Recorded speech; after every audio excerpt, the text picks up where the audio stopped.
Robinson street Kolkata শহরের বাকি জায়গার মতো এটাও একটা জায়গা। এই নামটা এত বড় হতো না যদি না এই নামটার সঙ্গে একটা ক্রাইম যুক্ত হতো, যেই ক্রাইমটা কলকাতা শহরকে রাতারাতি চমকে দিয়েছিল। কারণ এরকম ধরনের মর্মান্তিক দৃশ্যের সাক্ষী কলকাতা শহরে এই ঘটনাটার আগে হয়েছে বলে আমার মনে হয় না।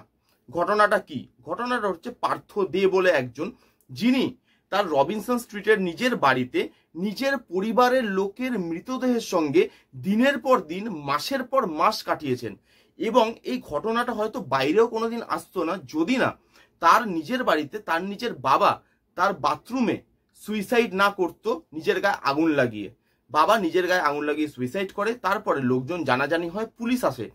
পুলিশ এসে যখন ঘরের তল্লাশি নেয় এবং বাড়িটা দেখে, তখন দেখে তার বাবার মৃতদেহ ছাড়া আরেকজনের মৃতদেহ সে বাড়িতে উপস্থিত আছে, যে সেই পরিবারেরই একজন লোক, এবং সেই মৃতদেহটা না কঙ্কাল হয়ে গেছে।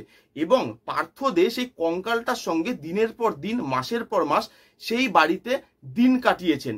কি সেই ঘটনা, কোথার থেকে এই ঘটনা শুরু, কোথায় গিয়ে শেষ, এই সব কিছু হইচই নিয়ে এসছে আপনাদের জন্য ডকুমেন্টারি সিরিজ করে, যার নাম Robinson street horror story myth versus reality, যেটা ডাইরেক্ট করছে কমলেশ্বর মুখার্জি। এবার এই সিরিজটার মধ্যে আসি, পজিটিভ দিক নেগেটিভ দিক সবকিছু নিয়ে কথা বলবো এই ভিডিওতে। কেমন হলো এই সিরিজটা? দেখুন, আমাদের রিভিউয়ারদের ওপর অনেক দোষ চাপে যে আমরা নাকি বাংলা কন্টেন্টকে ভালো বলি না।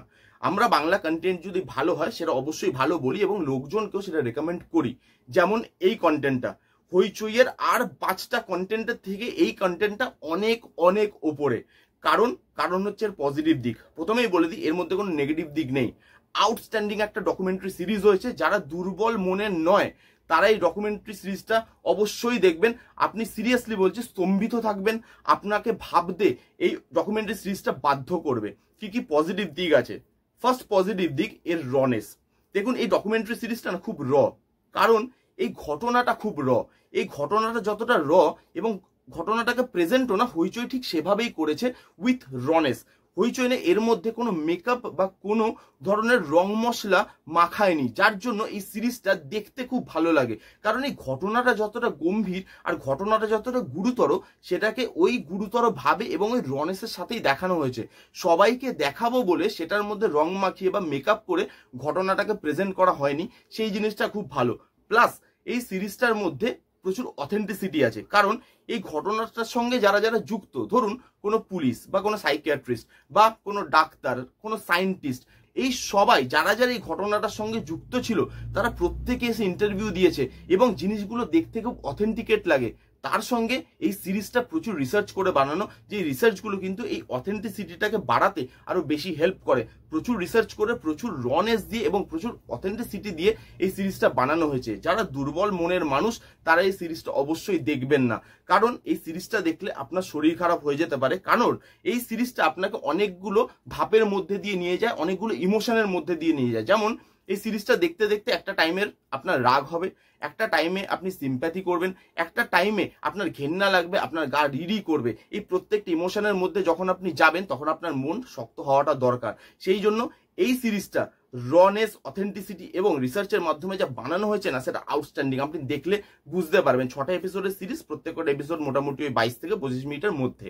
এবার যদি আমি নেক্সট পজিটিভ দিকে মুভ করি, সেটা হচ্ছে এই সিরিজটার মধ্যে না দু রকম ভাবে ট্রিটমেন্টটা করা হয়েছে। একটা তো অরিজিনাল ফুটেজ ইউজ করা হয়েছে, আর একটা অ্যাক্টেড ভার্সন দেওয়া হয়েছে। যেই অ্যাক্টিংটা করেছে লোকনাথ দে, এবং লোকনাথ দে আউটস্ট্যান্ডিং অ্যাক্টিং করেছে। মানে প্রত্যেকটা জায়গাতেই যেখানে লোকনাথ দেকে ইউজ করা হয় সে কিন্তু ভালো অ্যাক্টিং করে, এবং এখানেও ভালো অ্যাক্টিং করেছে।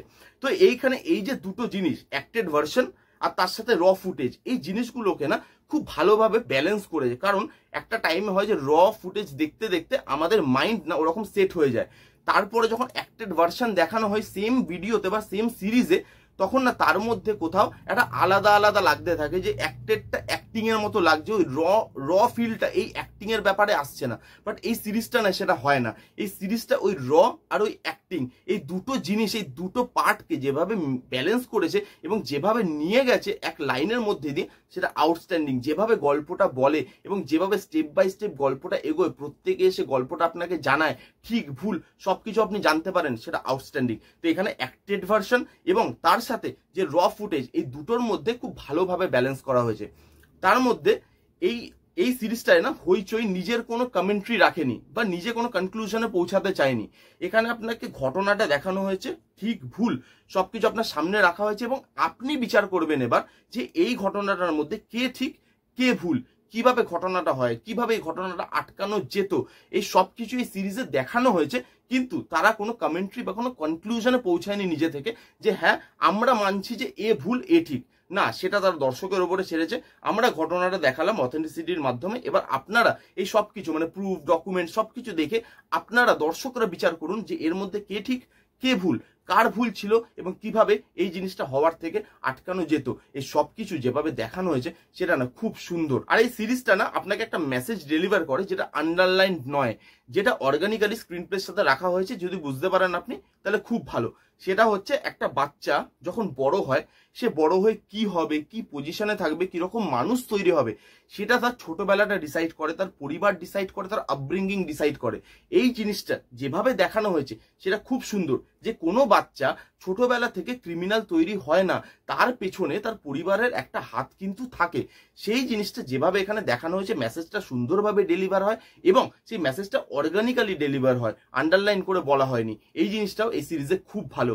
যদি আমাকে হইচইয়ের টপ 10 সিনেমা সিরিজের লিস্ট বানাতে হয়, তার মধ্যে এই শোটা অবশ্যই থাকবে।